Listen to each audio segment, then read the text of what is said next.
আসসালামু আলাইকুম গাইস। তো আজকে আমরা আমাদের রানী সরকারের মুখে একটি গান শুনবো, মনের আয়না খুলিয়া দেখলে হয়। খুবই খুবই পছন্দের একটা গান, যে গানটি আসলে রানিয়াপুর মুখেই ভাইরাল হয়েছিল। সেই গানটি আমার কাছে অনেক ভালো লাগছে, ম্যাক্সিমাম 100 বার দেখেছি। তো সেই গানটা আজকে আমি সিলেক্ট করেছি, রানিয়াপু গাইবে, আমরা শুনবো, তার সঙ্গে আমাদের দর্শক যারা আছেন তারাও শুনবেন। আপনাদের কাছে কি ভালো লাগবে গানটি? আচ্ছা, তাহলে হয়ে যাক, আর বেশি কথা বলবো না, গানে চলে আসি। দেখ তো কি কয়, আমি বয়স্ক মানুষ, আমারই ভালো লাগে।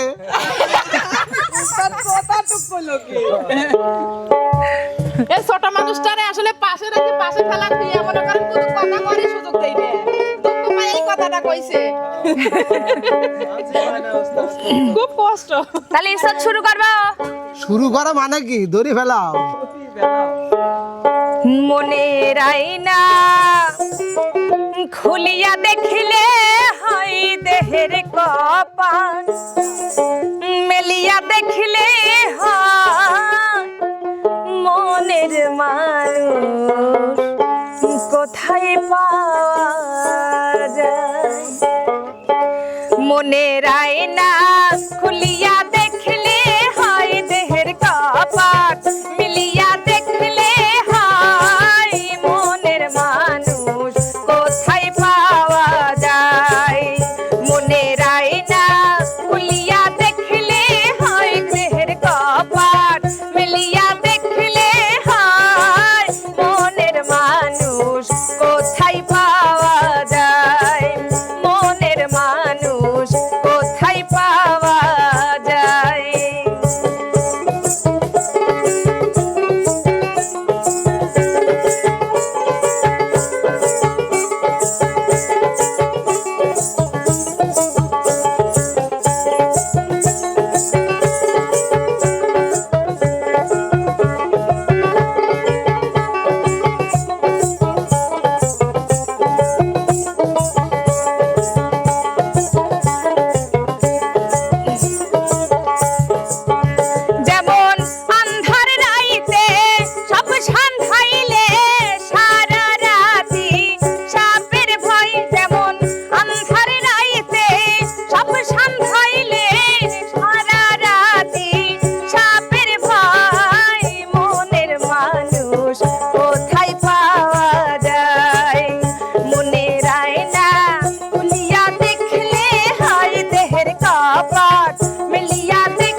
কপাট মিলিয়া দেখলে হয় মনের মানুষ কোথায় পাওয়া যায় মনের মানুষ কোথায় পাওয়া যায় মনের মানুষ কোথায় পাওয়া যায় মনের মানুষ আরে কোথায় পাওয়া